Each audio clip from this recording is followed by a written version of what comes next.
బ్రహ్మర్షి పితామహ పత్రిజీ గారికి ఆత్మ ప్రణామాలు. గురువు గారైన వంశీ మాస్టర్ కి ఆత్మ ప్రణామాలు. ఈ రోజు మనం టార్కోం గారి టార్కోం సెరాయిడారియన్ గారి కర్మ పుస్తకంలో నుంచి జ్ఞానాన్ని తెలుసుకుంటూ ఉన్నాం. ఆ జ్ఞానాన్ని అందించిన టార్కోం గారికి కృతజ్ఞతాభివందనాలు. సమస్త గురుమండలికి కృతజ్ఞతాభివందనాలు.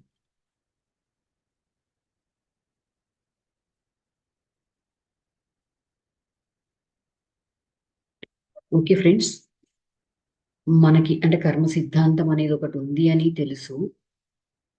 కర్మ ఎలా పనిచేస్తుంది ఇవన్నీ తెలుసు. అయితే ఈ కర్మ మన ఆత్మ ప్రయాణాన్ని ఎలా నిర్ణయిస్తుంది? అసలు కర్మ నియమం అంటే కార్యకారణ సంబంధం ఆర్ కారణ పరిణామ నియమం అంటారు టార్కో గారు ఎక్కువగా.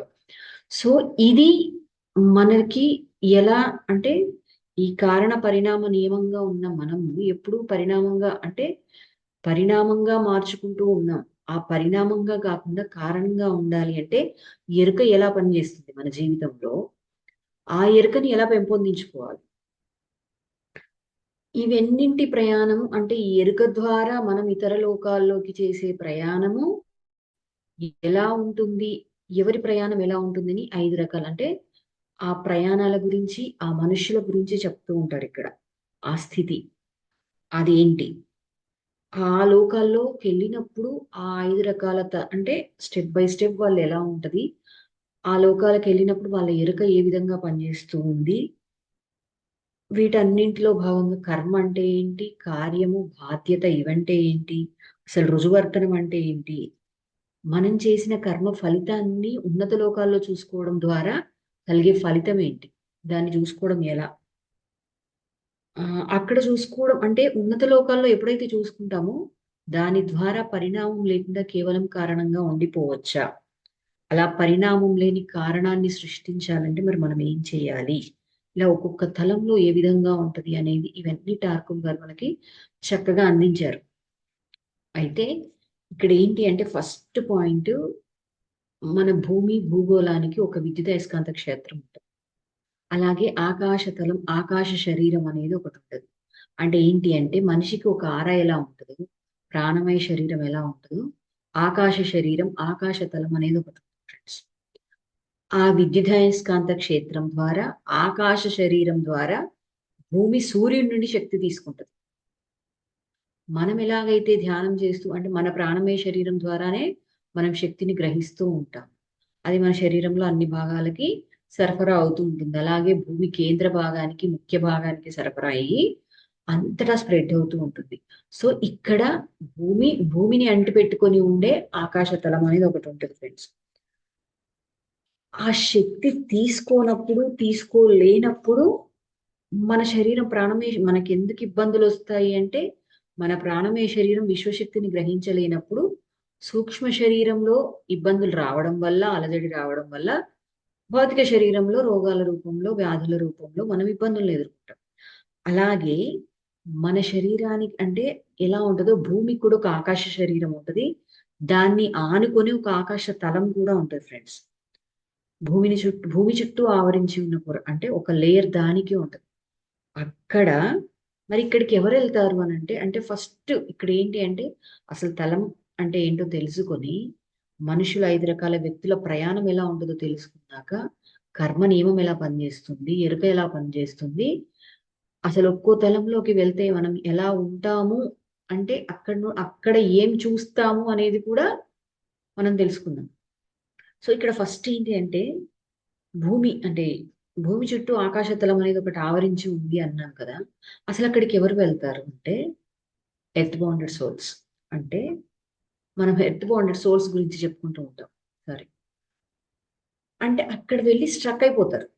ఇక్కడ ఏంటి హఠాన్ మరణం చెందిన వాళ్ళు, ఆత్మహత్య చేసుకున్న వాళ్ళు, యాక్సిడెంట్స్, ఆత్మహత్య ఆర్ హత్య, ఈ రెండింటి ద్వారా మరణించిన వాళ్ళు, సడన్ డెత్ ఆత్మహత్య అంటే సారీ ఏంటి యాక్సిడెంట్ జరగడం కావచ్చు, సడన్ గా హార్ట్ అటాక్ రావడం అంటే అప్పటి వరకు బాగుంటారు, హార్ట్ అటాక్ వస్తుందంటే సడన్ గా చనిపోయిన వాళ్ళు, మెయిన్ గా ఏంటంటే గర్భస్రావాలు జరిగిన పిల్లలు, వీళ్ళైతే 70, 80, 90 సంవత్సరాలు అక్కడే ఉంటారంట ఫ్రెండ్స్.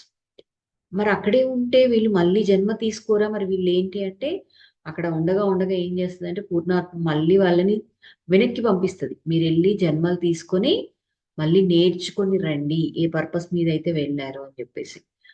ఇంకా ఏంటంటే ఆత్మహత్య వీళ్ళంతా ఏంటి మనం చెప్పుకుంటూ ఉంటాం ఎర్త్ బౌండెడ్ సోల్స్ అని చెప్పేసి. అంటే వీళ్ళు ఈ భూమి యొక్క తలాన్ని అంటే దాన్ని అంటుకొని ఉన్నదాన్ని పట్టుకొని అక్కడే ఉంటారు. వాళ్ళకి మళ్ళీ జన్మ తీసుకోవాలి అంటే చాలా సమయం పడుతుంది. అంటే వాళ్ళు అక్కడ ఏంటి అంటే ఒక కక్షలో తిరుగుతూ ఉంటారు. అక్కడ వాళ్ళు నేర్చుకోవడానికి ఏమీ ఉండదు. వాళ్ళు చేసి ఆ జీవితంలో వాళ్ళు చేసిన దాన్ని చూస్తూ చూస్తూ చూస్తూ ఉంటారు అంతే. అంటే ప్రతిసారి అదే చూసినప్పుడు ఏం జరుగుతుందండి? రోజు ఒకటే చూస్తూ ఉంటే మనకే చూసిన విషయాన్ని చూసిన సినిమానో లేకుంటే చూసిన ప్రోగ్రామ్‌నో పదే, పదే, పదే, పదే ప్రతిరోజు అదే చూస్తూ ఉంటే అది చూడలేక నరకం అనిపిస్తుంది. అదిగో అక్కడ ఉన్న ఆ సూక్ష్మ శరీరానికి కూడా అది అలాగే ఫీల్ అవుతది ఫ్రెండ్స్. అందువల్లే అది మళ్ళీ జన్మ తీసుకున్నప్పుడు ఏం జరుగుతది అంటే కొన్ని విషయాలు తెలియకుండానే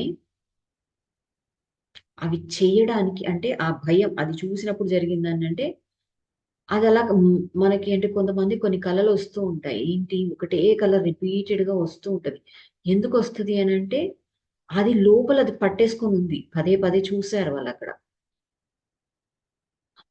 దానివల్ల అలాంటి పనులు చేయడానికి కూడా వాళ్ళు భయపడతారు. అయితే ఇదంతా ఉంటది. ఇదొకటైతే కర్మ. అసలు కర్మ అంటే ఏంటి అంటే మన చేతలు, ఉద్వేగాలు, ఆలోచనల ఫలితాలను నిర్ణయించే శక్తి. అంటే ఇది ఎవరు నిర్ణయిస్తారు అంటే విశ్వగణన యంత్రము. అంటే ఎవరో ఆషామాషీగా వచ్చి అలా లెక్క పెట్టేసేది కాదు.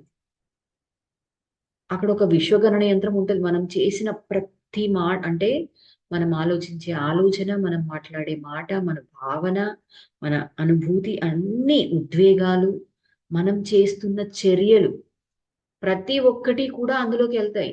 అక్కడ మనం చేసిన కర్మ ఫలితాన్ని ఆ విశ్వగణన యంత్రం నిర్ణయిస్తది ఫ్రెండ్స్. అంటే అంటే ఇది ఏంటంటే చాలా సూక్ష్మంగా ఉంటది. మనం అనుకుంటాం ఏదో పెద్దది చేస్తేనే అలా ఉంటదేమో కానీ ఏది చేసినా ఎందుకు అంటే మన భావాలు, ఉద్వేగాలు, చేతలు అన్నీ కలిసి కాంతిలో ప్రేమ ఔర్ సౌందర్యం వీటన్నింటితో నిండి ఉండకపోతే ఎక్కడికెళ్తామంటే ఇప్పుడు నేను ఏదైతే చెప్పానో ఆకాశతలం. అంటే మనలో ఏమాత్రం చిన్న అసహ్యం అంటే ప్రేమకి వ్యతిరేకంగా ఉండేదేంటి? అసహ్యం. ఒక చిన్న విషయంలో అసహ్యం వచ్చినా, ఎలాంటి ద్వేషభావం ఎలాంటివి వచ్చినా ద్వేషం, కోపం, అసూయ ఏవి వచ్చినా సరే, అది సౌందర్యంతో నిండి లేదు. వాటి వల్లే కదా మనం కర్మలు చేస్తాం. అంటే ఇతరులని బాధ పెడతాం. అంటే మనం ఆనందంగా ఉంటూ ఇతరులను ఆనందంగా ఉంచడమే సౌందర్యం నాకర్థమైందది. అది లేనప్పుడు ఏంటి? ప్రేమకు వ్యతిరేకంగా జరిగినట్టే గదా! కాంతి నింపబడదక్కడ. మనలోనూ ఉండదు కాంతి. మనం ఎదుటి వాళ్ళకి బాధ కలిగించడం వల్ల వాళ్ళు వాళ్ళ కాంతిని, ఆ తత్వాన్ని అంటే మనం కోల్పోతున్నాం ప్రేమ తత్వాన్ని. అది దాని ద్వారా మనం ఆకాశతలంలో ఆగిపోతాం. అంటే మన మరణించాకైనా సరే ఆత్మ ప్రయాణం అక్కడ స్ట్రక్ అయిపోతుంది ఫ్రెండ్స్. ఏమి నేర్చుకోం. అంటే ఇది ఒకటి. సో, మరి వీటన్నింటినీ నిర్ణయించి మనం ఇక్కడేంటి ఎన్ని తలాలు, ఏం తలాలుంటాయంటే భౌతిక శరీరంతో చేసే పనులు ఇక్కడుంటాయి. ఇంకేంటి అంటే సూక్ష్మ శరీరంతో ప్రాణమయ శరీరం అంటే మనకి అన్నమయ కోశము, ప్రాణమయ కోశము, మనోమయ కోశము ఉంటది. సూక్ష్మ శరీరము ఉంటది. ఈ కోశాలన్నీ అంటే వీటికి సంబంధించిన తలాలు. సూక్ష్మ శరీరంతో మనం చేసేది, ప్రాణమయ శరీరంతో చేసేది అంటే ఇలా ఈ తలాల్లోకి వాటిల్లో అంటే మనం భౌతిక శరీరంతో ఎరుకని పొందలేను. అంటే భౌతిక శరీరంతో ఏ పని స్టార్ట్ చేయలేదు అనుకోండి. సూక్ష్మ శరీరంతోనూ, ప్రాణమయ శరీరంతోనూ ఏ పని చెయ్యలేం.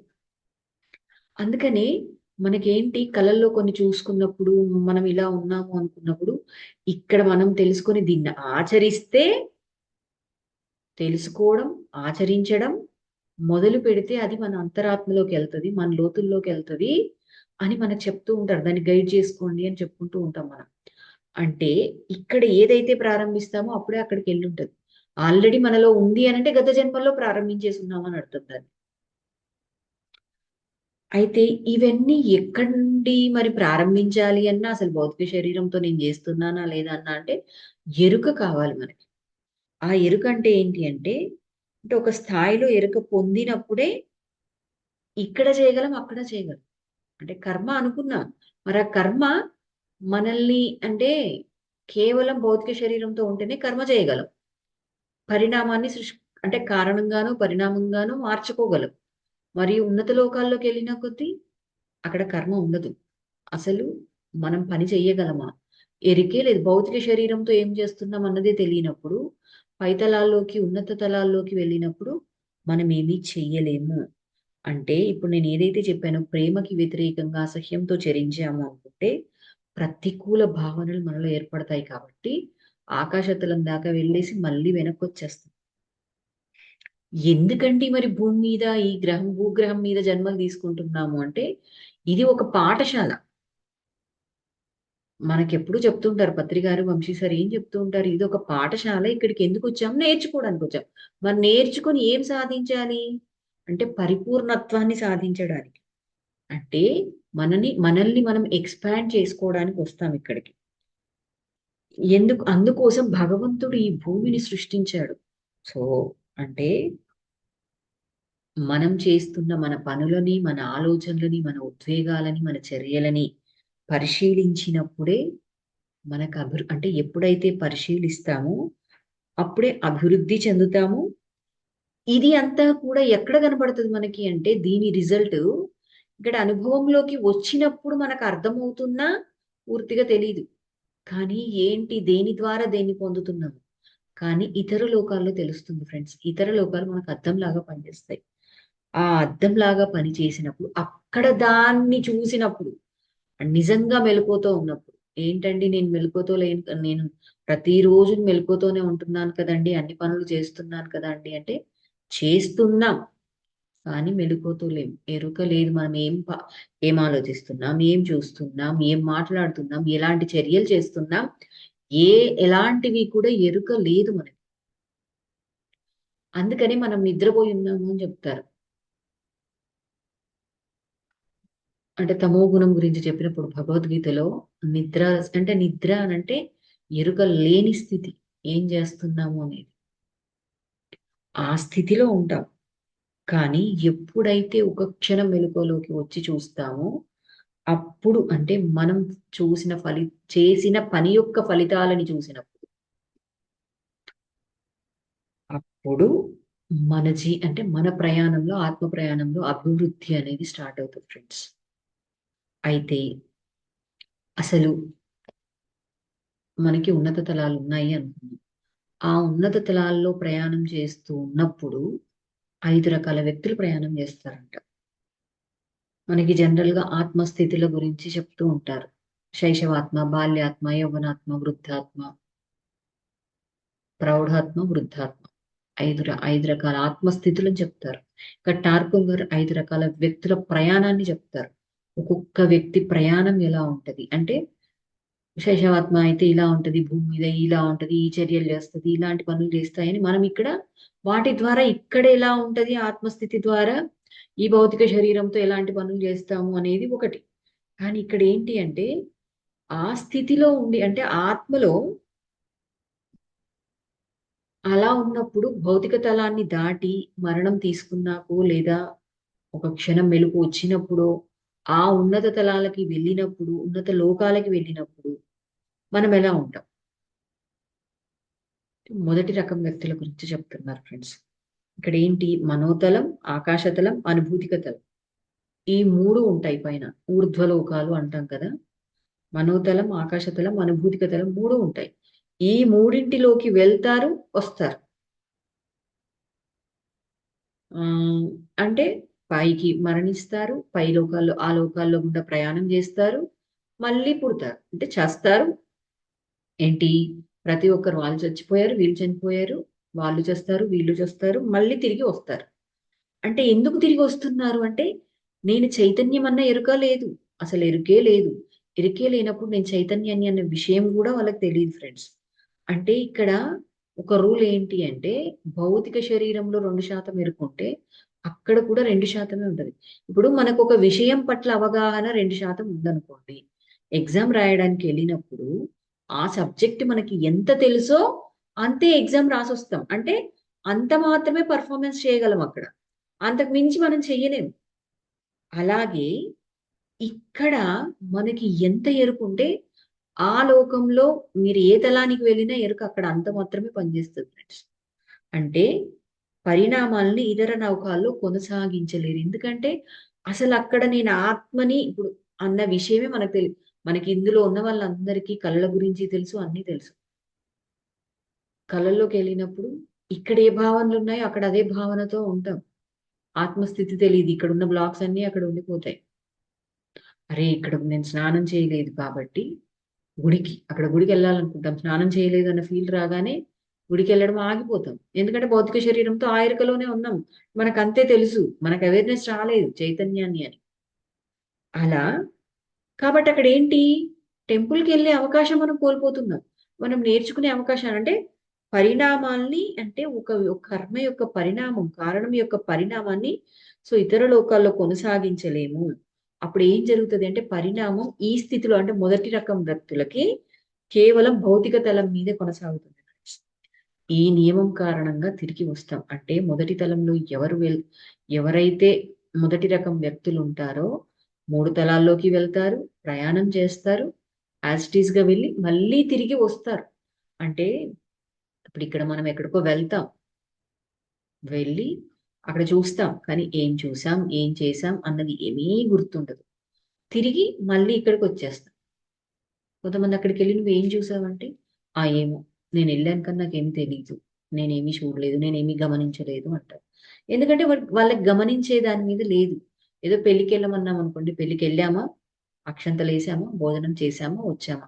పలానా వాళ్ళు పెళ్ళికొచ్చారా, వాళ్ళొచ్చారా, ఇంకా అక్కడ ఏదైనా జరిగిందా? ఏమో అండి నాకు తెలీదండి.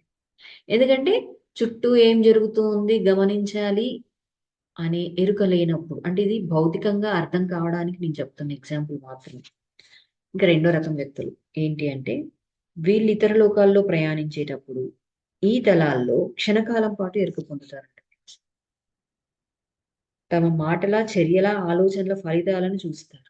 ఇక్కడ నరకం అనిపిస్తది. అంటే ఏంటి ఒక పని మనం చేసినప్పుడు చాలా హ్యాపీగా అంటే భౌతిక శరీరంతో ఈ భౌతిక తలంలో ఉన్నప్పుడు మనం ఏంటి ఓ పని చేస్తాం. ఆ పని చేసి చాలా హ్యాపీగా ఉంటాం. ఎగ్జాంపుల్ ఏంటి? ఇక టార్కమ్ గారు ఒక ఎగ్జాంపుల్ ఇస్తారు. ఒక బాణాన్ని సంధిస్తాం. ఆ బాణం వెళ్లి అంటే కీటకాలని చంపుతుంది. పువ్వులు అంటే చెట్ల మీద ఉన్న పువ్వులని తీసేస్తుంది. అలాగే మొక్కలని నాశనం చేస్తుంది. ఇంకా అది ఎక్కడికో చేరి ఎవరికో తాకి కూడా వాళ్ళ మరణం కూడా రావచ్చు. అంటే ఇలాగే మనం ఒక పని చేసి హ్యాపీగా ఉంటాం. కానీ ఆకాశతలంలోకి వెళ్ళాక మన తాలూకు యొక్క చర్యలు ఎంత వినాశనాన్ని సృష్టించాయో తెలుస్తదంట ఫ్రెండ్స్. అది చూసినప్పుడు ఆ ఎరుక వస్తే అంటే అలాంటివి చూసినప్పుడు అలజడి కలిగించేటివి అయినప్పుడు అవి నిరంతరం నష్టం కలిగిస్తుంటే ఇప్పుడు మనం అనుకుంటాం. ఏదో ఒక చిన్న విషయంలో ఎవరినైనా అవమానించామే అనుకోండి నలుగురిలో. ఆ అవమానం తాలూకు ఎఫెక్ట్ నేనేముంది ఏదో క్యాజువల్‌గా ఒక చిన్న మాట అన్నాను అని అనుకుంటాం. కానీ ఆ చిన్న మాట వాళ్ళని ఎంత బాధకు గురి చేసింది, దానివల్ల ఎలాంటి పరిణామాలు జరిగాయి అనే దాన్ని బట్టి దాని ఫలితం నిర్ణయించబడుతుంది. అయితే ఇలాంటి వినాశనం కలిగించేవి, అలజడి కలిగించేవి అయితే నిరంతరం నష్టం కలుగుతూనే ఉంటది.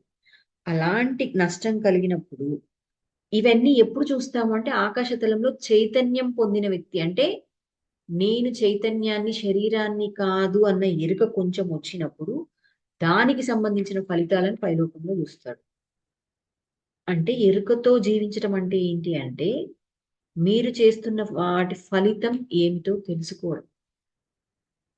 ఇప్పుడు మనం ఏంటండి పిల్లలు నేర్చుకున్నాక, చదువుకున్నాక ఎంతవరకు వచ్చిందో వాడికి టెస్ట్ పెట్టి, క్వెషన్స్ అడిగి, చిన్నగా ఇంట్లో ఒక పరీక్ష రాపించి, వాడు ఏం నేర్చుకున్నాడో అర్థమయ్యేలాగా చేస్తాం కదా!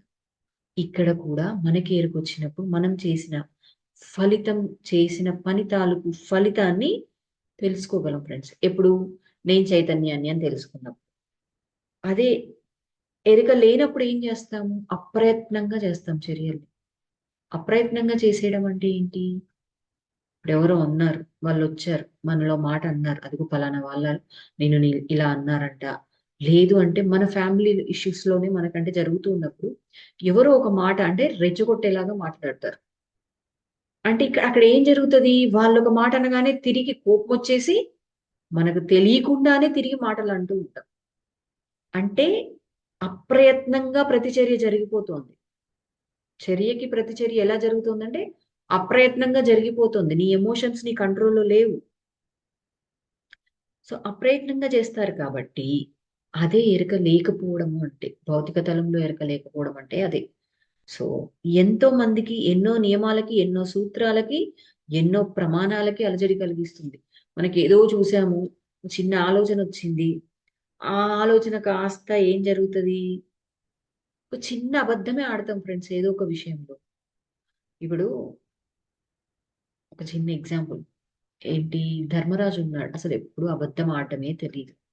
అలాంటి వ్యక్తి ఒక చిన్న అబద్ధం ఆడాడు. అక్కడ తప్పలేదు. ఇక్కడ ఎవరిని ఏది అనడానికి కాదు. ఎగ్జాంపుల్‌గా మాత్రమే అర్థం అవ్వడానికి తీసుకుందాం. ధర్మరాజు ఉన్నాడు. ఒక చిన్న అబద్ధం ఆడడం వల్ల ఎవరు ద్రోణాచార్యుడు అశ్వత్థామ మరణించాడు అనే విషయాన్ని విని అస్త్ర సన్యాసం చేస్తే అప్పుడు అతన్ని చంపేస్తారు. అంటే అబద్ధము చిన్నదే. చాలా చిన్నగా చెప్తాడు. చిన్నదే. తర్వాత బ్రతికున్నాడని చెప్తాడు. అంటే అబద్ధం కుంజరహ అని ఏనుగు అనే విషయాన్ని చెప్తాడు. కానీ అది వినడు. ఇంతవరకే విన్నాక అతను మరణిస్తాడంటే, మనం చెప్తున్నది, చేస్తున్నది చిన్న మోసమనో, చిన్న అబద్ధమనో అని మనం అనుకుంటున్నాం. ఒక రూ. 10 కదా ఈరోజు నేను నష్టం కలిగించింది అని అనుకుంటాం. కానీ ఆ రూ. 10 వాళ్ళకి ఎంత వాల్యుబులో మనకు తెలీదు కదా! అలాంటప్పుడు దాని ఫలితం ఇతర లోకాల్లోకి వెళ్ళినప్పుడు దాని ఫలితాన్ని అనూహ్యంగా చూస్తాం ఫ్రెండ్స్. ఇక్కడ ధర్మరాజు ధర్మబద్ధుడు కాబట్టి అతను స్వర్గానికి వెళుతూ ఉన్నప్పుడు అతను చేసిన ఆ పనికి 2 నిమిషాలు నరకంలో ఉండమంటారు. అంటే అతని స్థితికి అది. కానీ మరి మనకి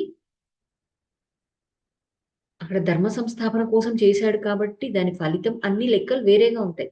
కానీ మనం చేసిన పని తాలూకు ఆ చిన్న అబద్ధం కూడా ఎదుటి వాళ్ళ జీవితాల్ని కోల్పోయేలాగా చేసిందనుకోండి. ఒక చిన్న అబద్ధం ఆడాం. ఆ అబద్ధమే నిజం అనుకోని ఆ క్షణం కొంతమందికి అది వినగానే హార్ట్ అటాక్ రావచ్చు. ఫ్యామిలీ అతన్ని కోల్పోయి ఫ్యామిలీ బాధపడి ఉండొచ్చు. ఏదైనా జరగొచ్చు.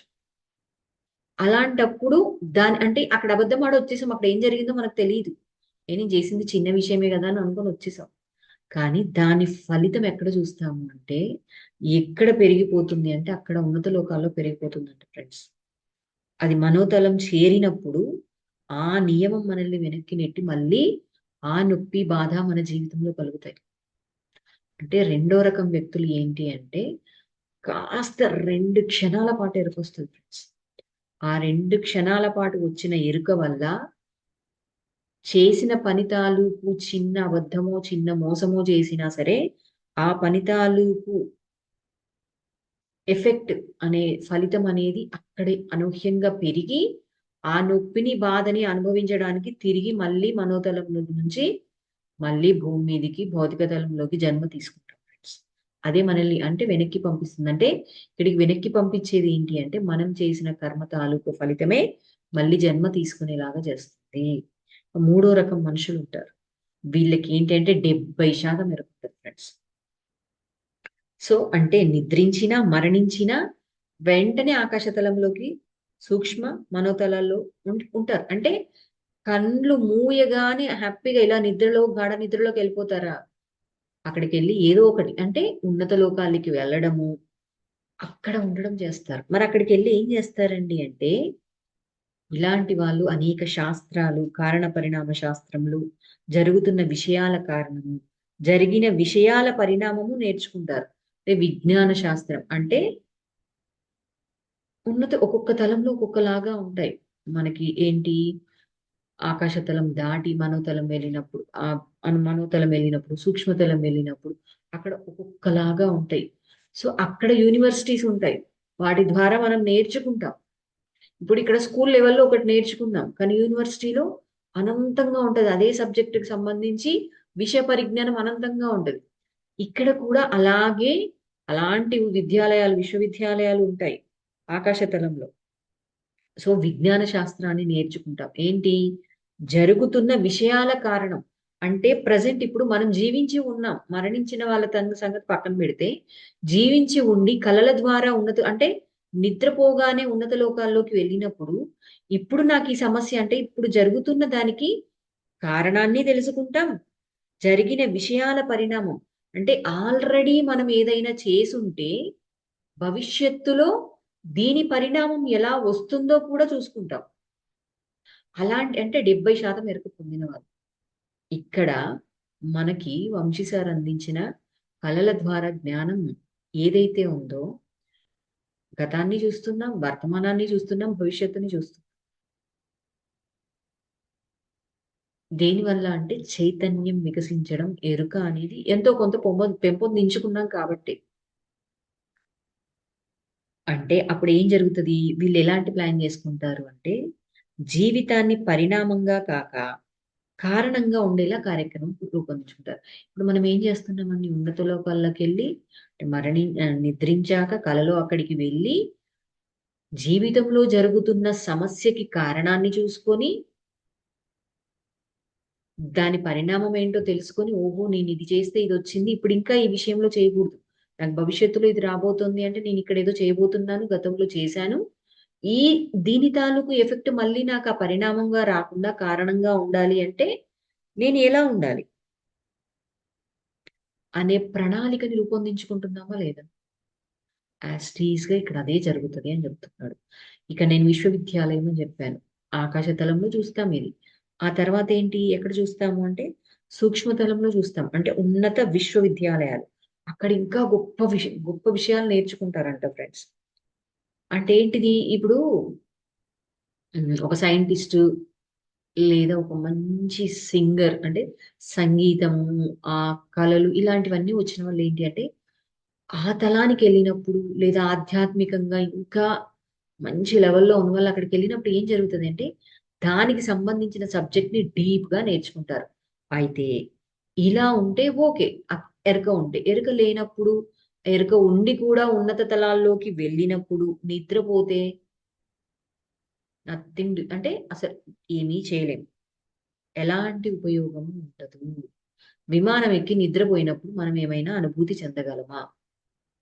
ప్రయాణం చేస్తూ ఉన్నాం, మంచి ప్లేస్కి వెళ్ళాం, కానీ రూమ్ లో ఉండి ఏంటి మంచి మంచి సైట్ సీయింగ్ ప్లేస్ కి, ప్రకృతి చాలా అందంగా ఉండే ప్లేస్కి వెళ్ళాం, వెళ్ళి రూమ్ లోనే ఉండి నిద్రపోయి మళ్ళీ తెల్లవారి ఫ్లైట్ ఎక్కి బస్ ఎక్కి మళ్ళీ రిటర్న్ వచ్చేసాం అనుకోండి, ఏమైనా అనుభూతి పొందామా?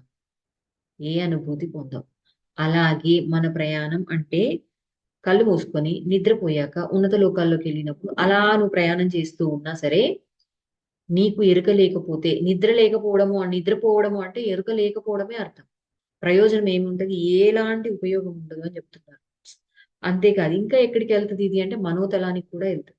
అక్కడికి వెళ్ళినప్పుడు ఆశ్రమాలు, సమూహాలు, అద్భుతమైన శాస్త్రవేత్తలు, విశ్వ నియమాలు వర్తించే విధానము, ప్రతిదీ ఉనికిలోకి వచ్చిన కారణం అంటే ఇంకా ఇంకా దానికి సంబంధించిన ప్రతి విషయాన్ని సూక్ష్మత్వం నుంచి ఉన్నతత్వంగా మారేంత వరకు జరిగిన ప్రతి పరిణామాన్ని, ఇలాంటి పరిణామం జరగడానికి ఉన్న విశ్వ నియమాలని గురించి ఇవన్నీ తెలుసుకుంటాం ఫ్రెండ్స్.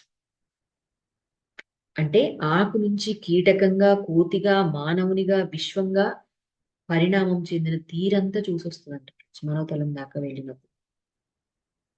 అంటే మనం ఇలాంటి వాళ్ళంతా ఈ 70% ఎరుక పొంది ఇవన్నీ ప్రయాణం చేసి వాళ్ళు ఒకవేళ మరణిస్తే ఎలా వస్తారు అంటే మేధావులుగా తిరిగి వస్తారు. ఒకవేళ జీవించి ఉండగా కళల ద్వారా నిద్రపోయాక వెళ్తే ఆ మేధావి అంటే దాన్ని ఇక్కడ తీసి కొత్తగా ఇన్వెంట్ చేస్తూ ఉంటారు. అంటే ఇక్కడ ఏంటి అంటే తెలుసుకోవాల్సింది ఏంటి మరి? కళల ద్వారా నిద్రించాక ఇంత ప్రయాణం చేస్తూ ఉన్నారు, మరి కాలం ఏంటి అంటే కాలం ఎలా అంటే మనకి ఇక్కడ 2 నిమిషాలే మనము నిద్రపోయి 2 నిమిషాలే కలగన్నామని అనుకుంటాం. ఇక్కడ 2 నిమిషాలే జరుగుతుంది కళ్ళు తెరిచి చూసేసరికి, కానీ అక్కడ చాలా విజన్స్ చూసేస్తూ ఉంటాం.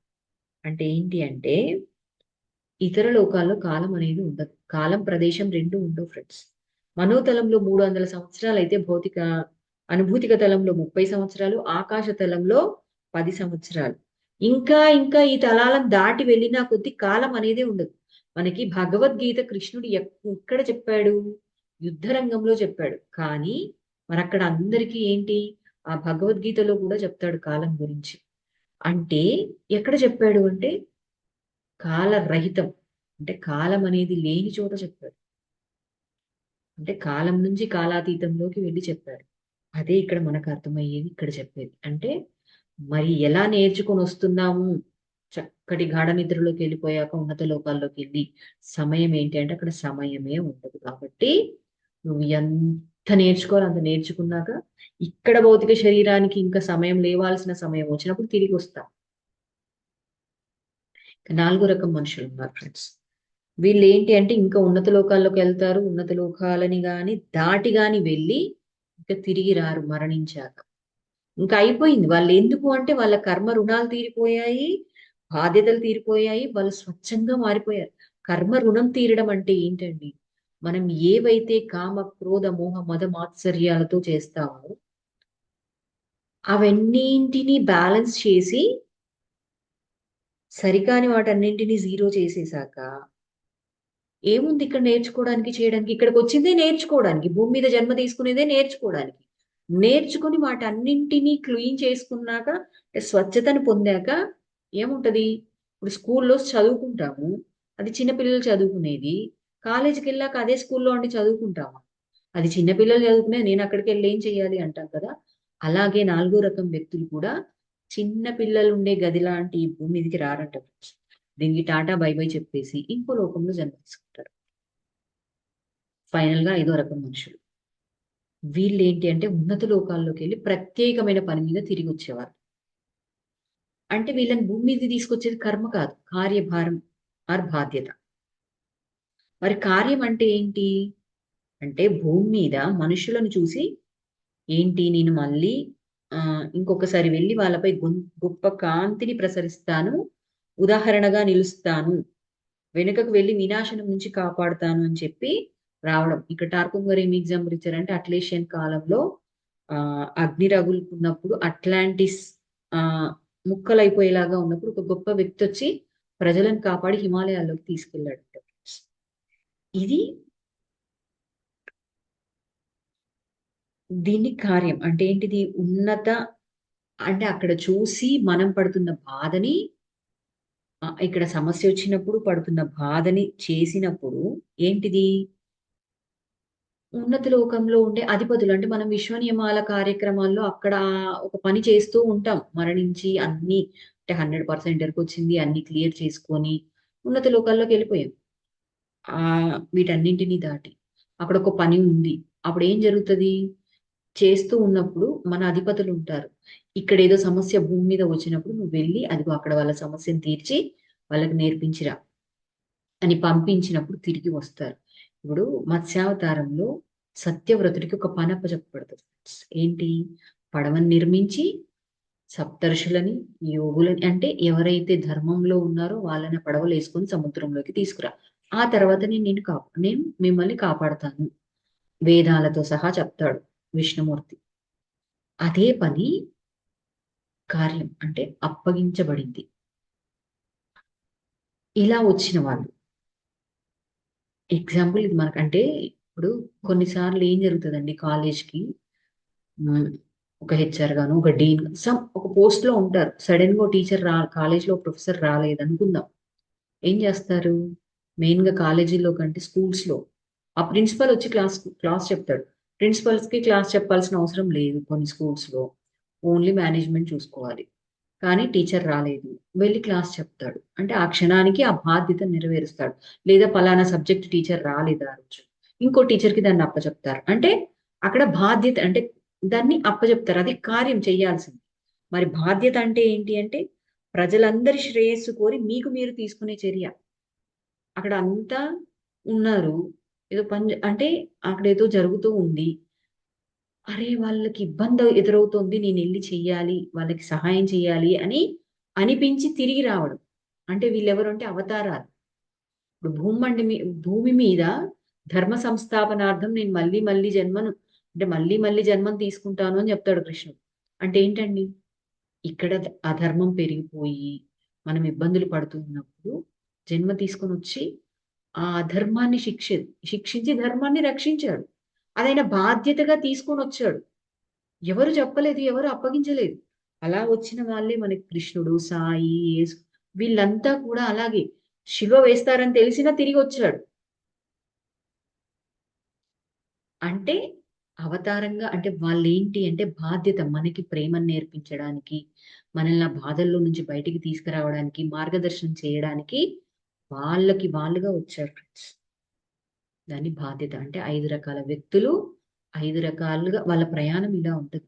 అసలు మొదటి రకం వ్యక్తుల్లో ఈ రకం ఉండదు. పుట్టామా, మరణించామా, వెళ్ళామా, వచ్చామా, ఇంతే ఉంటది. వాళ్ళు చేసిన కర్మల తాలూకు ఏ దాన్ని అందులో ప్రయాణం చేస్తూ ఉంటారు కానీ దేన్ని చూసినా సరే ఎలాంటి గమనిక ఉండదు వాళ్ళ దగ్గర. రెండో వరకు వాళ్ళకి కొంచెం ఒక 2% ఎరుకొస్తుంది. కాస్త వాళ్ళు చేసిన పని యొక్క ఫలితాన్ని చూస్తారు. దాన్ని చూసి చూసి మళ్ళీ జన్మ తీసుకున్నప్పుడు ఇది చేయకూడదు అని తెలియకుండానే వాళ్ళలో ఒక ముద్ర ఏర్పడిపోతుంది. మూడో రకం ఏంటి, 70% ఎరుక పొందారు. ఆ వాళ్ళు మరణించినా నిద్రించినా ఉన్నత తలాల్లోకి వెళ్ళి అక్కడ విజ్ఞాన శాస్త్రాన్ని అన్నింటినీ ఒక్కొక్క తలంలో ఒక్కొక్కటి నేర్చుకొని తిరిగి వస్తారు. జన్మ తీసుకోవడానికైనా లేకపోతే మేధావులుగా తిరిగి వస్తారు. లేదా జీవించి ఉన్నప్పుడైతే దాన్ని ఇక్కడ తీసుకొచ్చి ఇంప్లిమెంట్ చేసి ఇంకా కొత్త ఆవిష్కరణలు చేస్తారు. భౌతిక ప్రపంచంలో అయితే దానికి సంబంధించిన ఆవిష్కరణ, ఆధ్యాత్మిక ప్రపంచానికైతే దీనికి సంబంధించిన ఆవిష్కరణ. అవే మనకు వచ్చిన కర్మ విపాకము, కర్మ ధ్యానము, నిష్కలంక సాధనలు ఏవైతే వస్తూ ఉన్నాయో ఆ లోకాల్లోకి వెళ్ళి అక్కడి నుండి నేర్చుకొని వచ్చి మనకు అందిస్తున్నారు మాస్టర్స్. ఇది. అయితే మరి వీటన్నింటినీ నిర్ణయించేది కర్మ అని చెప్తున్నారు. కర్మ అంటే ఏంటి అంటే కార్యకారణ సిద్ధాంతం, కారణ పరిణామ నియమం. అంటే మనం ఏ చర్య అయితే చేస్తామో ఆ చర్యకి ప్రతిచర్యగా వచ్చేది అంటే ఫలితం. మరి ఇది దేని మీద ఆధారపడి ఉంటది అంటే విశ్వగణన యంత్రంలోకి వెళ్ళినప్పుడు అంటే రుజువర్తనం అనే ఒక విషయం చెప్తున్నారు టార్కం గారు. మరి రుజువర్తనం అంటే ఏంటి అంటే మతాలు, శాస్త్రాలు, మతాలు ఇవన్నీ చెప్పేది కాకుండా పాపము ఇవన్నీ పక్కన పెట్టేసి యాక్చువల్‌గా శాస్త్రీయంగా ఒకదాన్ని తీసుకోమని చెప్తున్నారు. ఏంటి అంటే ప్రకృతి నియమంతో, ప్రకృతి నియమాలతో ఏకత్వంలో ఉండేవారు రుజువర్తనైన మనుషులు. అంటే మరి రుజువర్తనం కాని మనుషులు ఎవరు అంటే ప్రకృతి నియమాలతో ఒత్తిడిలో ఉండేవారు. మరి ప్రకృతి నియమాలకు ఒత్తిడి కలిగించేటివి ఏంటివి అంటే మత్తులో ఉండడం, జీవించడం, కూడబెట్టడం, పరస్పరం మోసాలు, దొంగిలించడాలు. ఇవన్నీ కూడా ప్రకృతి నియమాలకి ఒత్తిడి కలిగించేవి కదా! అంటే బాధని కలిగించేవి, ఇతర ప్రాణికోటికి బాధని కలిగించేది ఏదైనా సరే ప్రకృతి నియమాలకి వ్యతిరేకంగా ఉండడమే, ఒత్తిడి కలిగించడమే. అయితే ఇవన్నీ కలిసి ఇబ్బందుల్లోకి తీసుకొస్తాయి మనల్ని. అంటే కర్మల గణనయంత్రంలోకి వెళ్ళినప్పుడు దాని ఫలితం తాలూకు వస్తది. మరి ప్రకృతి నియమాలకు అనుగుణంగా ఉండడం అంటే ఏంటి అంటే కాంతి, ప్రేమ, సౌందర్యాలలో జీవించడం. అంటే మనం ఆనందంగా ఉంటూ ఇతరులను ఆనందంగా ఉంచడం.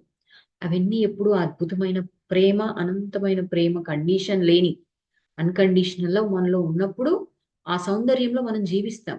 వీటిల్లో వేటికి హాని చేసినా, ఈ ఇతరులకి ఇవి ఏవి పొందకుండా చేసినా కర్మచక్రంలో ఉండిపోతాం ఫ్రెండ్స్. అంటే ఇక్కడ కర్మచక్రం అన్నాం, కర్మంలో ఉండిపోతాం అన్నాం కదా! కర్మ గురించి కొంత చెప్తున్నారు. అసలు పుస్తకమే ఈ టాపిక్ నేను తీసుకున్నదే 'కర్మ' అనే పుస్తకంలో నుంచి. చాలా అద్భుతంగా చెప్తారు ఇందులో. ఈ కర్మ గురించి ఇందులో ఇప్పుడు ఈ రోజు మనం తెలుసుకున్న దానిలో ఇతర లోకాల్లో మన ప్రయాణం ఎలా ఉంటది? ఎలా ఎరుకని పెంపొందించుకోవాలి? దానికి కర్మ ఎలా కారణం అవుతది? అంటే అసలు కర్మ అంటే ఏంటి? పూర్తిగా కొంచెం అర్థం చేసుకో. భౌతిక తలంపై చేసే 3 రకాల పొరపాట్లు. అంటే మతం వీటిని పాపాలంటదంట. కానీ మనం ఇక్కడ కర్మ అంటున్నాం. ఏంటి అంటే కర్మ ఎప్పుడు ప్రతిచర్యను ఉత్పత్తి చేసే చర్య. ఒక చర్య జరిగింది అంటే దానికి ప్రతిచర్య ఖచ్చితంగా ఉంటది. ఇది న్యూటన్ లా భౌతికంగా. కానీ కర్మ కూడా అంటే దాని మీదే మన ప్రయాణం అనేది ఆధారపడి ఉంది ఫ్రెండ్స్. అవేంటి మరి 3 రకాల పొరపాట్లు అంటే ఆలోచనలో పొరపాటు, భావాలలో పొరపాట్లు, మాటల్లో పొరపాట్లు, చర్యల్లో పొరపాట్లు. ఈ 4 రకాల పొరపాట్లు చేస్తాం. అంటే ఆలోచన, మాట, అనుభూతి, చర్య. ఈ 4 లేకుండా ఏది చలించదు. అంటే నువ్వు కర్మ చేయకుండా ఉండగలవా?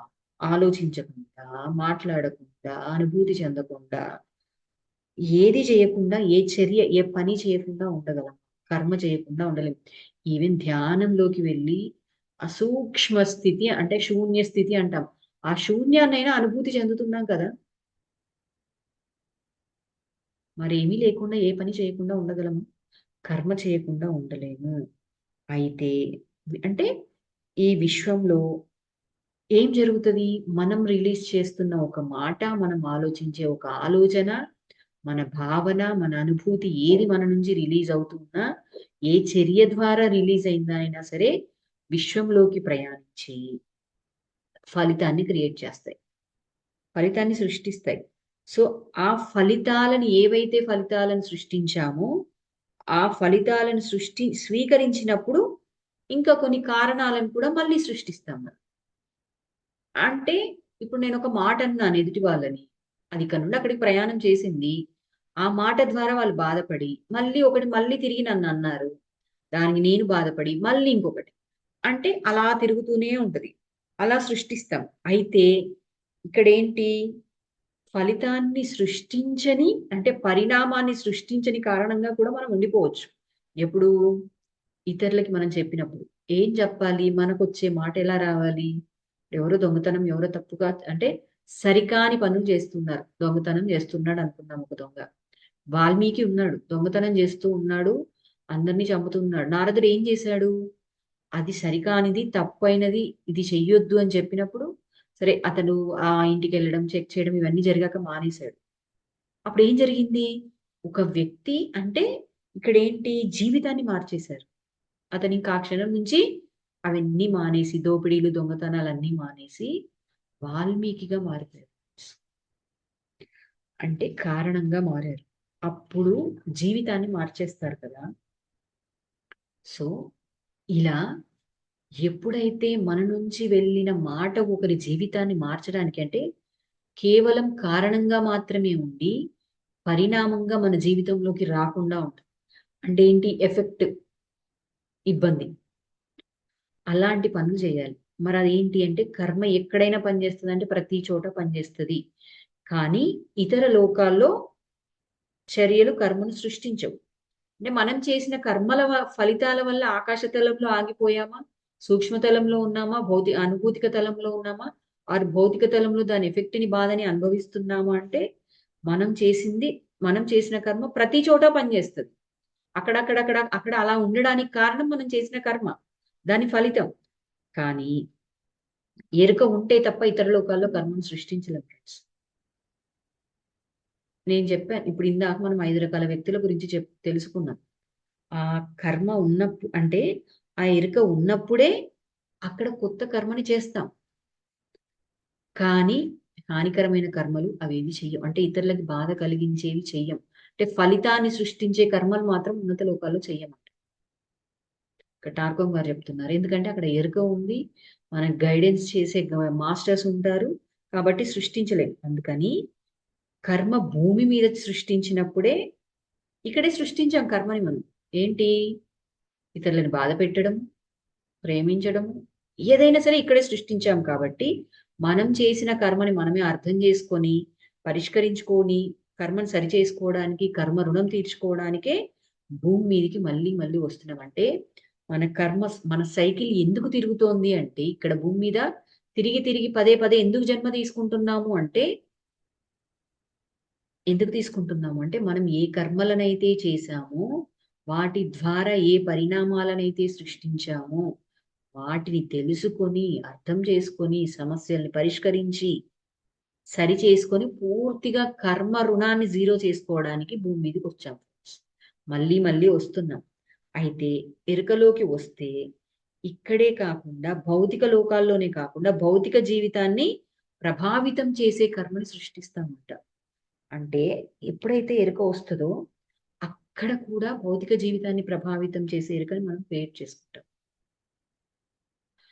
కర్మని చేస్తాం ప్రభావితం చేసేది. అంటే ఇక్కడ ఇంకొకటి కర్మ ద్వారా ఇంకొకటి ఏంటి అంటే బంధాలను సృష్టించేది కర్మే. అంటే కర్మచక్రంలో ఇరుక్కునేలాగా చేసి బంధాలను సృష్టించేది కర్మే. బోధకులని గురువులని కూడా మనకి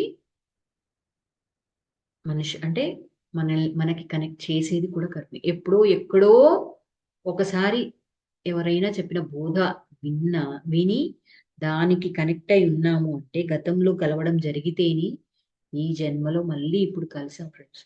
ఇక్కడ ఎవరిని కూడా పత్రి సార్నో వంశీ సార్నో ఇంకా మనకి ఏ మాస్టర్ కనెక్ట్ అయి ఉన్నారో అంటే గురువులుగా ఎవరినైతే అనుకుంటున్నామో వాళ్ళందరినీ గత జన్మల్లో ఎప్పుడో ఎక్కడో కలిసాం, వాళ్ళ బోధ విన్నాం. అందుకని ఈ జన్మలో మళ్ళీ వాళ్ళ ఆ బోధనకి ఆ గురువుకి కనెక్ట్ అయిపోయాం. అందుకనే అంగీకరించాం, ఊరికే అంగీకరించలేదు. అంతేకాదు శత్రువులని కనుక్కుంటాము, ఆ చిహ్నాలని కనుక్కొని కర్మని తీర్చుకోవటంలో జాగ్రత్తగా వ్యవహరిస్తాం. కర్మ ఏం చేస్తుంది? కర్మ సిద్ధాంతం అంటే స్నేహితులుగా మార్చుకునే అంటే కర్మని క్లియర్ చేసుకునే ఈ కర్మ నియమం మనకి హెల్ప్ చేస్తుంది ఫ్రెండ్స్. అయితే ఎరుక ఎరుక ఎరుక అంటున్నాం. అసలు ఎరుక అంటే ఏంటి? ఒక్కొక్క తలంలోకి వెళ్ళినప్పుడు ఎరుక ఉండాలి. ఎరుక ఉంటేనే అక్కడ జరిగింది చూసి దాన్ని అర్థం చేసుకొని పరిణామం లేకుండా కారణంగా ఉండిపోతామని చెప్పుకుంటున్నాం.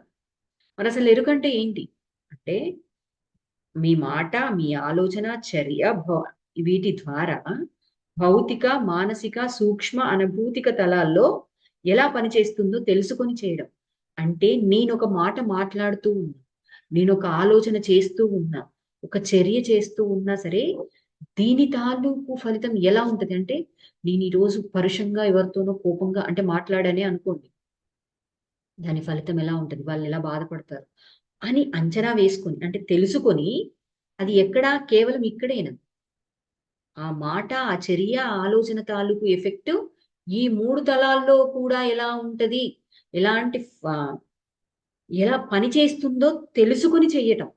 అంటే మన లోపల ఒక ఆలోచన స్టార్ట్ అయి మాటగా చర్యగా మారే లోపు నిజంగా అది ఎలాంటి పని చేస్తుంది బయటికి వస్తే అని అవగాహన చేసుకొని దాన్ని మార్చుకోవడం ఫ్రెండ్స్ అసలైన ఎరుక అది. మరి ఆ ఎరుకని ఎలా పొందాలి? అసలు నిద్రపోయినప్పుడు ఎరుక ఎలా అంటే మెలకువలో ఉన్నాం, మెలకువతో ఉండాలి అని అర్థం. మెలకువతో ఏంటి, నేను నిద్రపోతున్నానా, నేను మెలకువతోనే ఉన్నాను కదా అని అనుకుంటాం కదా, కానీ లేము. ఏంటి, భౌతిక ప్రాణమయ శరీరం మనోశరీరం మిమ్మల్ని అదుపు చేస్తూ ఉంటుంది, నిద్రిస్తున్నారు అంటే మన భౌతిక మానసిక శక్తుల ప్రవాహాలు అంటే మనం ఎమోషన్స్ భావోద్వేగాల చేతుల్లో మనం చర్యలు ప్రతి చర్యల్లో కీలుబొమ్మలుగా ఉంటాం. ఒక చిన్న విషయం జరగగానే కోపం వచ్చేస్తుంది, అది భావోద్వేగమే కదా, లేదా ఆనందం వచ్చేస్తుంది. ఆ సమయంలో ఏం చేస్తున్నామో మనం తెలియదు, చేసేస్తాం అంతే. చేశాక తర్వాత బాధపడతాం అంటే ఎరుక లేనట్టే కదా. సో మరి ఇలాంటి ఎరుక మనం పొందాలంటే ఏం చేయాలి అంటే ధ్యానం.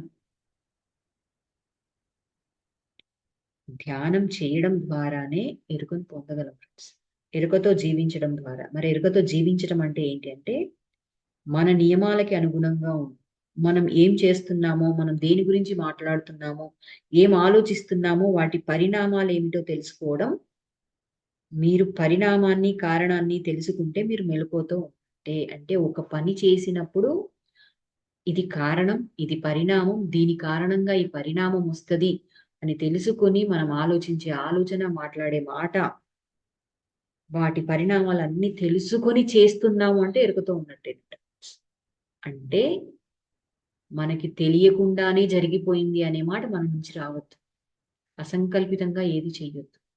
సంకల్పం అంటే మనము తెలిసి దాని ఫలితం ఏంటి, ఈ చర్య చేయడం వల్ల, ఈ మాట మాట్లాడడం వల్ల ఏం జరుగుతుంది అని తెలుసుకొని చేయడం. అంటే నిద్రలో నడవడం లాగే. అంటే ఏంటి, ఇప్పుడు మనం కొంతమంది ఏంటి నిద్రలో లేచి నడుస్తారు, వాళ్ళ పనులు చేస్తారు, వచ్చి పడుకుంటారు, తెల్లవారు లేచాక ఇవి నేను చేశానా అని క్వశ్చన్ చేస్తారు. అది ఎరక లేని స్థితి. మనం ఉన్నాం ఒకప్పుడు ఏంటండి, ఎవరెలా ఉన్నారో గాసిప్స్ చెప్తూ ఒకరి గురించి ఒకరు ఏదో మాట్లాడుతూ అలా చేస్తూ ఉంటారు. చేయగా చేయగా ఏంటి ఇది చెయ్యొద్దు, ఇలా చెప్పకూడదు, ఇది తప్పు, వీళ్ళ గురించి ఇలా మాట్లాడడం తప్పు అనేది తెలుసుకునేంత వరకు ఆ గాలి కబుర్లు చెప్పుకుంటూనే ఉన్నారు కదా! వాటి వల్ల కూడా నేను చెప్పే ఒక గాసిప్ వల్ల కూడా ఏం జరుగుతుందో, ఇది నాకు అవసరమా అని చెప్పేసి ఆగిపోతాం చూసారా? అది ఎరుక. ఇంకా ఇంకొక 10 నిమిషాలు ఫ్రెండ్స్. అనుభూతిక తలం. అంటే మరి ఇవన్నీ అన్నాం కదా! అనుభూతిక తలంలో ఏం జరుగుతది? అంటే ఒక్కొక్క తలానికి వెళ్తాము అని చెప్పుకున్నాం. మరి అనుభూతిక తలంలోకి వెళ్ళినప్పుడు మనం నిద్రలో కానీ, మరణించాక కానీ అక్కడ ఏం చూస్తాం? ఏముంటదసలు? ఏం తెలుసుకుంటామంటే భౌతిక తలం మీద కోటి మందిలో మీరెంత అందంగా ఉన్నా, అంతరంగంలో ఎలా ఉన్నామో చూపించేది భౌతిక తలం. అంటే ఇక్కడ అందరిలో చాలా బాగా ఉన్నాం. బయటికి రూపము బావుంది. మన మాట బావుంది. అంటే అసలు మనల్ని చూస్తే అబ్బా! వీళ్ళెంత మంచివాళ్ళు అనుకునే అంత బాగా ఉన్నా. కానీ మన లోపల వంచించడము, అబద్ధాలు చెప్తున్నారని అసూయ, ద్వేషం, భయం, మిశ్రమ ఉద్వేగాలు ఇవన్నీ ఉన్నాయనుకోండి. ఇవన్నీ మనం బయటన ప్రదర్శించే హావభావాల ద్వారా ఏవి బయటకి రావు. కానీ ఇక్కడ మనుషులు ఎవరు చూడలేరు దాన్ని. అయితే అనుభూతిక తలంలోకి వెళ్ళినప్పుడు పూర్తి నగ్నంగా నిలబడతారు. నగ్నంగా నిలబడడం అంటే ఈ శరీరము, ఈ బట్టలు ఇవి కాదు. మన లోపల ఏ ఏ భావాలైతే ఉన్నాయో అంటే ఇప్పుడు శరీరానికి దెబ్బలు తాకాయి ఫ్రెండ్స్. గాయాలున్నాయి. బట్టలేసుకుంటే ఏవి కనిపించవు. దుస్తులు తీసినప్పుడు కదా కనిపించేది. అలాగే అక్కడ ఏంటి అంటే మనం బయట వేసుకున్న లేయర్‌లన్నీ అంటే ఏ ముసుగులైతే మన ఆత్మని కప్పిపెట్టి ఉంచాయో ఇక్కడ, మన శరీరాన్ని అంటే మన ఫీలింగ్స్‌ని వీటన్నింటిని కప్పిపెట్టి ఉంచాయో అవన్నీ ఉండవక్కడ. సో, యాజ్ ఇట్ ఈస్‌గా ఎలా ఉందో అలా కనిపిస్తాం. అంటే మన లోపల ఎలాంటి భావాలున్నాయో అవన్నీ కనిపిస్తాయి. అదే కదా అసలు నరకం. మన లోపల ఉన్నయన్నీ ఎదుటివాడికి తెలుస్తూ ఉంటే. ఇంకొకటేంటి మనోతలం. మరి మనోతలంలో ఏంటి అంటే వాస్తవంలో ఉన్నదానికంటే భిన్నంగా కనిపిస్తారంట ఫ్రెండ్స్. అంటే మన ఆలోచనల్లో ద్వేషము, వేర్పాటు లక్షణం, అహం, పొగరుతో ఉంటాం. దురాశపరులు, చెడ్డ లక్ష్యాలు, చెడ్డ ప్రణాళికలు ఇవన్నీ ఏంటి మరణించాక మనోతలంలో కనిపిస్తాయి. ఇప్పుడు మనస్సు గురించి అన్నప్పుడు 'ఆదిత్య 369లో' వాళ్ళు ఆ డ్రెస్ ఏసుకుంటారు కదా! అక్కడికెళ్ళాక ఫ్యూచర్‌లోకెళ్తారు. ఎప్పుడు అందులోనే ఉండాలి. పోలీస్ స్టేషన్‌కెళ్తూ అక్కడ మాట్లాడతారు. అంటే మనస్సులో ఆలోచిస్తాడు పృథ్వీ. ఆలోచించినప్పుడు వాయిస్ బయటకొచ్చేస్తదక్కడ. అంటే తెలియకుండా అతనికి తెలీదు. అంటే మన మనస్సుల్లో, మన మనోతలంలో మనలో ఎంత స్వచ్ఛత ఉంది, ఎంత కల్మషం ఉంది. ఇవన్నీ కూడా అక్కడ బయటకొచ్చేస్తాయి. అది అనుభూతిక తలమైనా, మనోతలమైనా. అయితే ఇవన్నీ ఎవరు చూస్తారంటే ఎరుక ఉన్నవాళ్ళు చూస్తారు. నిద్రిస్తూ ఉంటే వాటి గుండా వెళ్ళిన ఎలాంటి ప్రయోజనం కూడా ఉండదు. మనం విస్తరించుకోకుండా మీ చైతన్యాన్ని వ్యాపింపచేసుకోకుండా గతం నుండి లబ్ధి పొందలేరు. అంటే మనం ఎప్పుడు లబ్ధి పొందగలం? ఎప్పుడు దాని వల్ల ప్రయోజనం పొందగలం ఈ తలాల్లో ప్రయాణం చేయడం వల్ల అంటే, చేసినప్పుడు అంటే వాటి గుండా అంటే చైతన్యాన్ని విస్తరించుకోకుండా మిమ్మల్ని మీరు మీ చైతన్యాన్ని వ్యాపింప చేసుకోకుండా అంటే మన చైతన్యం ముడుచుకుపోయి ఉంది. చైతన్యం అన్న విషయమే తెలీదు మనకి. ఎప్పుడైతే చైతన్యం అని తెలుసుకొని దాన్ని మనం ఈ ప్రేమ, కాంతి, సౌందర్యం ద్వారా విస్తరింప చేసుకుంటూ వెళ్తామో అప్పుడు గతం నుండి లబ్ధి పొందుతాం. లేకపోతే నష్టం ఏంటి అంటే మన పరిణ అంటే మన పరిణితి స్లోగా అవుతుంది. పిల్లవాడు మంచిగా నేర్చుకొని ఎగ్జామ్ ఒకటేసారి పాస్ అయ్యాడనుకోండి. ఫాస్ట్‌గా ముందుకెళ్తాడు. లేనివాడు 2 సార్లు, 3 సార్లు రాస్తూ వాడి భౌతిక ప్రపంచంలో వాడి జీవితం ఎదుగుదల స్లోగా ఉంటది. నష్టం ఏంటి అంటే స్లోనెస్ అంతే.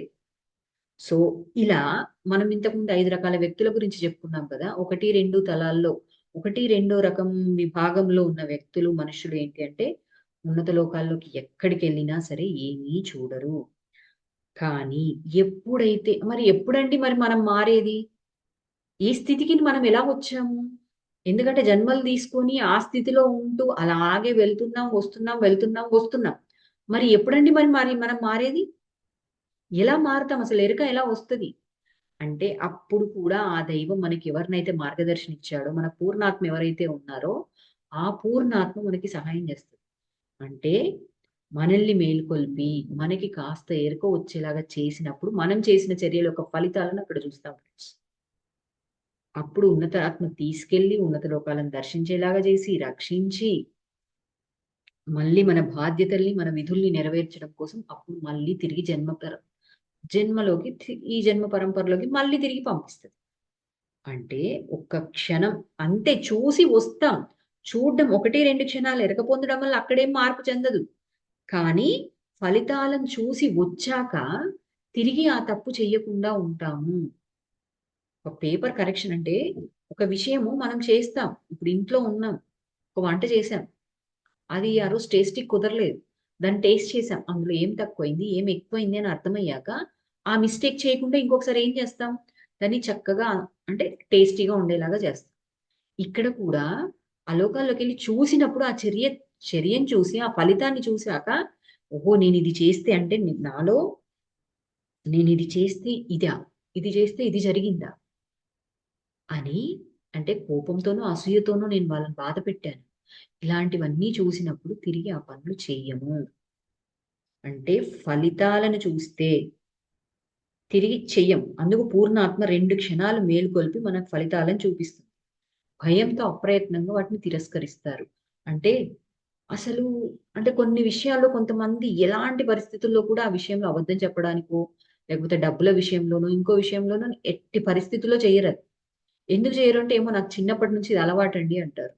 అంటే అక్కడ చూసిన దాని ఫలితం తాలూకు ఎఫెక్ట్. అంటే ఇక్కడ కూడా మనము ఎదగడానికి అంటే 1, 2 విభాగాల నుంచి 3, 4, 5 విభాగాలకు వెళ్ళడానికి మనకి పూర్ణాత్మ మన మార్గదర్శులు సహాయం చేసి మేల్కొల్పి మన చర్యల తాలూకు ఫలితాన్ని చూపించి మన జన్మ పరంపర అంటే మన ఆత్మ వికాసాన్ని మన చైతన్యాన్ని వికసింప చేసుకోవడానికి సహాయం చేస్తారు. జీవించి ఉండగా ఉన్నత లోకాల్లో ఫలితాలు పరిణామం చూడాలి అంటే మరేం కావాలి మనకి? ఇంతకుముందు చెప్పాను నేను, నిద్రించినప్పుడు ఉన్నత లోకాల్లోకి వెళ్తారు అని.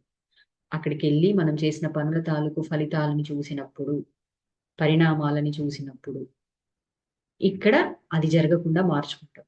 మరి దానికి ఏం కావాలి అంటే చూడగల కన్ను, దివ్య దృష్టి కావాలి అంటారు డాక్టర్. మరి దివ్య దృష్టి సాధన దేని ద్వారా వస్తుంది? సాధన ద్వారా వస్తుంది. ఆ సాధనే కాకుండా ఇక్కడ మనకి దొరికింది ఏంటి అంటే ధ్యానం అనేది మెయిన్. ఆనాపానసతి ధ్యానం చేయాలి, అది సాధన. అయితే దాన్ని మరి ఉన్నత లోకాల్లోకి వెళ్ళి చూసుకొని రావడానికి మనం చేసిన చర్యల ఫలితం అదంతా చూసుకొని రావడానికి కావాల్సింది ఏంటి అంటే ఎరుక ఎరుక పెంపొందించుకోవాలి ధ్యానం చేస్తూ. అలాగే ఉన్నత లోకాల్లోకి వెళ్ళి చూసుకొని రావడానికి మనకి వంశీసారి ఇచ్చింది ఏంటి అంటే కళల ద్వారా జ్ఞానం. అంటే నీ సమస్య కావచ్చు, నీ జ్ఞానం కావచ్చు, ఉన్నత లోకాల్లో ఎలా ఉంటుంది, నువ్వు చేసిన చర్యల తాలూకు ఎఫెక్ట్ ఎలా ఉంది, నువ్వు అసూయతో ఒక పని చేసినప్పుడు అక్కడ వాళ్ళు ఎంత బాధపడ్డారు, నీలో భయం అంటే భయం వల్ల నువ్వు ఎలా ఉన్నావు అనేది ఇక్కడ మనకు అర్థమవుతుంది ఫ్రెండ్స్. అంటే ఏంటి, భయం ఉంది, సరే నాకేదో ఒక విషయంలో భయం వేసినప్పుడే కదా నేను నాకు ఎందుకు ఈ భయం కలుగుతుందని క్వశ్చన్ చేసుకుంటాము. ఇక్కడ నేను ఈ డ్రీమ్స్ ఎందుకు చెప్తున్నాను అంటే ఎరుక లేని స్థితి గురించి 2 రకాలు, మొదటి 2 విభాగాలు అనుకున్నాం. ఎరుక ఉన్నప్పుడు కాస్త, పూర్తి ఎరుక ఉన్నప్పుడు ఎలా, ఈ 3 డ్రీమ్స్ చెప్పుకొని మనం దీన్ని ఎండ్ చేసుకుందాం సెషన్. అంటే ఇప్పుడు ఒక వ్యక్తికి ఒక కల వచ్చింది. ఆ కలలో ఒకతను అందరినీ బంధిస్తూ రక్తం వచ్చేలాగా చేస్తూ కొడుతూ ఒక హౌస్ లాంటి దాంట్లో బంధిస్తున్నాడు. అది ఎవరైతే నాకు ఈ భయం ఈ రోజు ఎందుకు ఈ భయం వేస్తోంది అని అన్నప్పుడు అక్కడ వాళ్ళలో ఎంత భయం ఉంది అంటే అతనంటే ఏ మాత్రం తేడా జరిగినంటే అంత బంధిస్తూ ఉన్నా సరే కాస్త అటు ఇటు అయినా ఇంకా ఘోరంగా హింసిస్తాడు అని, అంటే ఒక హౌస్ లాంటి దాంట్లో వేసి బంధించేస్తున్నాడు అతను వాళ్ళందరినీ. అది ఎప్పుడైతే చూడడం మట్టుకే అక్కడ ఏమి చెయ్యట్లేదు, అంటే చూసి ఆ భయాన్ని మాత్రం ఫీల్ అవుతుంది. అక్కడ ఆ కళలో చూసి భయాన్ని ఫీల్ అవుతున్నారు కానీ ఏమీ చెయ్యట్లేదు. అంటే ఎరుక లేదు. ఆ ఫలితం అంటే ఆ 2% ఎరక అంటాం అని మేల్కొల్పారు పూర్ణాత్మ అని అన్నాం కదా. అంటే భయం ఇవ్వడం వల్ల, అంటే దాన్ని చూడడం మాత్రమే, అక్కడ ఏమీ చెయ్యట్లేదు. ఎరుక ఉంటే కదా అక్కడ ఏదైనా చేసేది, నేర్చుకునేదో, మార్చేది. దాన్ని చూసి ఇక్కడికి వచ్చాక ఓహో నేను ఆ భయం ఇచ్చాను, ఇక మీదట నేను ఇక్కడ ఇవ్వకుండా ఉండాలి అనేది వచ్చింది. అయితే ఎరుక పొందిన వ్యక్తి అక్కడికి వెళ్తే కొంత 70%లో 50%, 30% ఎరుక వచ్చింది అనుకుందాం. అక్కడికి వెళ్ళి అదే వ్యక్తికి ఇంకో కళ వచ్చింది. ఏంటి? ఆ కొన్ని రోజులు ఒక కళ వచ్చినప్పుడు ఆ కళలో ఒక వ్యక్తి ఇంకో వ్యక్తికి చెప్తున్నాడు, నువ్వు ఈ పని చేయలేదా, నీ సంగతి చేస్తాను, నీ అంతు చూస్తానని చెప్తూ ఉన్నాడు. ఆ పని చెయ్యకపోతే అతను ఎక్కడ చంపేస్తాడో అన్న భయం అక్కడున్న ఆ వ్యక్తిలో ఉందా? ఎవరికైతే అంటే కళ వచ్చింది, కళ వచ్చిన ఈ చైతన్యం వెళ్ళి అక్కడ గమనిస్తూ ఉంది. గమనిస్తూ ఉన్నప్పుడు ఆ వ్యక్తి ఆమెను ఎలాగైనా చంపేసేలాగా ఉంది. ఏం చెయ్యాలి అంటే ఎరుకుంది కాబట్టి వెళ్ళి ఏం చేస్తుంది అంటే ఆ అమ్మాయిని ఎలాగైనా కాపాడాలి అనుకుంటున్నారా ఆ చైతన్యం, ప్రస్తుత చైతన్యం కాపాడాలనుకొని వెళ్ళి ఏంటి, అదిగో అతను వచ్చేలోపు నువ్వు ఈ పని పూర్తి చేయదుగో, ఇది ఇలా చేయలేకపోతే దీన్ని పెట్టి నేను చంపేస్తాడు. ఎందుకు తెలుస్తుందంటే అది గత చైతన్యం తనదే కాబట్టి అతను ఎలా చంపేస్తాడో తెలుస్తుంది. అది ఆ విధంగా చేయకుండా ఉండాలి అంటే ఎలా రక్షించాలో అర్థమవుతోంది. సో నువ్వు ఇది చెయ్యి అని అక్కడ ఆ చర్య జరగకుండా ఆపుతోంది. అంతవరకే ఉంది ఎరుక. ఇంకా పూర్తిగా రాలేదు. అదే పూర్తి ఎరక వచ్చినప్పుడు అంటే ఇదేంటి, మూడో రకం వ్యక్తులు. ఇంకా ఎరుక వచ్చినప్పుడు అంటే 2 నుంచి 3లోకి మెల్లిమెల్లిగా ఎదుగుతున్న చైతన్యం అది. ఇంకా పూర్తిగా ఎరుక వచ్చినప్పుడు ఏం చేస్తారు కొంతమందికి అంటే, అక్కడే వెళ్ళి కర్మ జరుగుతూ ఉన్నప్పుడు కర్మని ఆపి వాళ్ళని రక్షించి గత చైతన్యాన్ని గైడ్ చేసి క్షమ చెప్తారు. ఏంటి? ఒకరికొచ్చిన కల. ఒక కారులో ప్రయాణిస్తూ ఉంటే వెనక ఉన్న వాళ్ళని హత్య చేయాలి అనుకున్నప్పుడు యాక్సిడెంట్ ద్వారా వెనుక ఉన్న వ్యక్తిని తోచి రక్షించి ముందుకెళ్ళి ఆ వ్యక్తిని ఆ ప్రయాణాన్ని ఆపి నువ్వు ఇలా చేస్తా అతన్ని కూడా అంటే ముందు సీట్ లో ఉన్న గత చైతన్యాన్ని రక్షించి నువ్వు ఇలా చేస్తున్నావు, ఇలా చేయడం కరెక్ట్ కాదు, మరి నువ్వు ఇలా చేయడం వల్ల అక్కడ ఎంత బాధపడుతుంది చూడు, తను చనిపోయేది, అది ఎంత బాధేస్తుంది, ఇక్కడ దాన్ని నేను అనుభవిస్తున్నాను, ఇది చేయడం సరికాదు అని చెప్పి ఆ గత చైతన్యానికి ప్రస్తుత చైతన్యం క్షమాపణ చెప్తుంది ఫ్రెండ్స్. పూర్తిగా ఎరుక వచ్చి అక్కడ కర్మని, ఉన్నత లోకాల్లో కర్మని చెయ్యలేము కానీ చేయగలం ఎప్పుడు ఎరకొచ్చినప్పుడు. ఫలితాన్ని అప్పుడు మార్చగలం అంటే పైలోకాల్లోనే చూసుకొని ఆ ఫలితం కిందికి రాకుండా అంటే పరిణామంగా మారకుండా చేసుకుంటారు అని ఏదైతే అన్నామో ఇది పూర్తి ఎరక వచ్చినప్పుడు. అయితే అన్ని కళల్లో అన్ని కర్మలకి సంబంధించి ఎరక వచ్చిందా అంటే కొంతమంది కొన్ని కర్మల వరకు ఎరక వస్తుంది, కొన్ని కర్మల వరకు రాదు. కొంతమంది కొంత అంటే కొన్ని చోట్ల కొంత ఉంటుంది, కొన్ని చోట్ల అసలే ఉండదు, సినిమా చూసినట్టే చూస్తూ ఉంటాం. ఇవన్నీ జరుగుతాయి ఫ్రెండ్స్. ఇవి అంటే మరి ఇవన్నీ ఇలా ఉన్నాయి, ఇంతగా కర్మ గురించి కర్మ నియమం గురించి చెప్పుకున్నాం కదా. అసలు ఫైనల్ గా కర్మ నియమం మనకి ఏం చెప్తుంది అని అంటే, మనకి కర్మ నియమం ఎందుకు వస్తుంది అంటే అంతిమంగా మనకు మంచి చేయడం కోసమే. అంటే మనం మన మార్గంలో కలిగిన ఇబ్బందుల ద్వారా ఏం జరుగుతోందండి మన లైఫ్ లో ఎన్నో ఇబ్బందులు ఎదుర్కొని అప్పుడు ఈ సాధన మార్గంలోకి వచ్చి ఎరుకను పెంపొందించుకొని ఇబ్బందులను అధిగమిస్తున్నాం కదా. ఆ అధిగమించడం ద్వారా పరిపూర్ణతని అంటే మనలో ఏవైతే సరికానివన్నీ ఉన్నాయో వాటిని సరి చేసుకునే ప్రయత్నం చేస్తున్నాం. ఎక్కడ? జీవుడిగా, జీవాత్మగా, ఆత్మగా వీటన్నింటినీ సరిదిద్దడం ద్వారా అంటే కర్మ నియమం ఏం చేస్తుంది అంటే సర్దుకుపోవడానికి, ఏకత్వంలో వ్యవహరించి దురదృష్టానికి దారి తీసే కర్మ కొనసాగింపును తీసివేయడానికి సహాయం చేస్తుందంట. మరి కర్మను అధిగమించాలి అంటే కర్మతో సహకరించాలి. అంటే ఆ కర్మ వచ్చినప్పుడు అంగీకరించి నాకెందుకు వచ్చింది ఇది అని తెలుసుకొని దాన్ని జ్ఞానంగా మార్చుకున్నప్పుడు ఆ కర్మ నియమం మనకేం నేర్పించాలో అది నేర్పించేసినప్పుడు ఆ విషయంలో పరిపూర్ణత, ఒక్కొక్క విషయంలో పరిపూర్ణత్వాన్ని పొందుతూ పొందుతూ పొందుతూ మనం కూడా ఆ ఇప్పుడు ఏంటి ఉన్నత లోకాల్లో మనకి ఒక బాధ్యతను అప్పగించి అక్కడ మీ విశ్వ నియమాల్లో, విశ్వ ప్రణాళికల్లో మీరు పని చేస్తూ ఉన్నప్పుడు మళ్ళీ అధిపతి వచ్చి భూమి మీదకి పంపిస్తాడు అని అన్నారు. తిరిగి వస్తారు, లేదా కొంతమంది అవతారంగా వస్తారంటే ఇవన్నీ తిరిగి వస్తామా లేదా అనేది తర్వాత. కానీ అక్కడ కూడా మనం అలాంటి పని చేయగలిగే స్థితికి మనం వెళ్తాం. ఇది ఫ్రెండ్స్ కర్మ ఇతర లోకాలు. అంటే కర్మ, ఎరుక, రుజువర్తనం, 5 రకాల అంటే 5 రకాల వ్యక్తులు, ఆకాశతలం, మనోతలం, భౌతిక తలం, వీటిల్లో మన ప్రయాణం, ఎరుక ఉన్నప్పుడు ఎలా ఉంటది, ఎరుక లేని వ్యక్తి ప్రయాణం ఎలా ఉంటది, ఎరుక పొందడం ద్వారా కార్యకారణ ఫలితాన్ని, కారణ పరిణామ నియమం, కారణంగా ఉండాలా, పరిణామంగా మారాలా, కేవలం కారణంగానే ఉంటూ పరిణామంగా మారకూడదు అంటే మనకి ఎరుక ఎలా ఎలా హెల్ప్ చేస్తుంది. మనం నిద్రలో కూడా మరణించాకైనా నిద్రలోనైనా ఉన్నత లోకాల్లోకి వెళ్ళినప్పుడు దాన్ని గనక అక్కడ ఎరుక వచ్చినప్పుడు మనం ఎలా ఉంటాము, దానివల్ల కర్మ నియమం ఫైనల్ గా మనకి ఎందుకు వస్తుంది, ఏం చేస్తుందంటే మనకి మంచి చేయడానికి, మనం ఉన్నతత్వాన్ని సంపాదించడానికే కర్మ నియమం మనకి సహాయం చేస్తుంది. ఈ విషయాన్ని ఇక్కడ ఠార్కం గారి ద్వారా నేర్చుకున్నాం. దీన్ని ఆల్రెడీ వంశీ సార్ ద్వారా ఆయన అందించిన జ్ఞానం వల్ల మనం కొంత పొందుతూనే ఉన్నాం ఆల్రెడీ. ప్రయత్నం చేస్తూ ఉన్నాము, అందులో అయితే ఉన్నాము. సో ఇది నాకు అనిపించింది, నాకు అర్థమైంది ఫ్రెండ్స్. నాకు ఈ అవకాశం ఇచ్చిన సద్గురు ప్లాట్ఫామ్కి, వంశీ సార్కి, అందరికీ హృదయపూర్వకంగా ఇక్కడ విన్న మీ అందరికీ కూడా చాలా చాలా కృతజ్ఞతలు. Thank you so much. Okay friends, ఎవరైనా మాట్లాడాలి అనుకుంటే